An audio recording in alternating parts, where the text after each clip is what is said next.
Hi guys, இன்றைக்கி என்ன video அப்படின்னு பார்த்தீங்கன்னா டின்னர் ப்ரிப்பரேஷன் தான். ஸோ நான் நைட் ஷிஃப்ட் முடிச்சுட்டு கண்டினியூஸாக ஒரு 8 hours ஸ்லீப் இருக்க மாதிரி பார்த்துப்பேன்.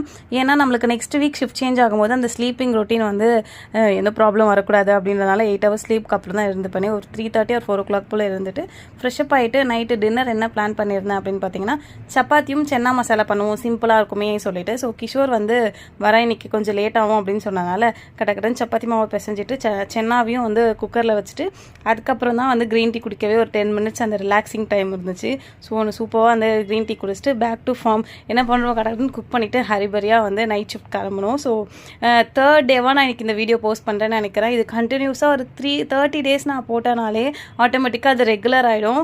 So side by side Kishore வீட்டில் இருந்தாங்கன்னா கண்டிப்பாக அவங்க தான் சப்பாத்தி பிசைஞ்சு கொடுக்கறதுக்கு இல்லை போட்டு கொடுக்கறது ஏதோ ஒரு ஹெல்ப் பண்ணுவாங்க. ஸோ இன்றைக்கி நானே இந்த ரெண்டுத்தையும் முடிச்சுட்டு சார் வரும்போது ப்ரிப்பேர் பண்ணி அவர் கையில் எடுத்துகிட்டு போய் கொடுத்தாச்சு. இன்னையோட வீடியோ அவ்வளோதான்.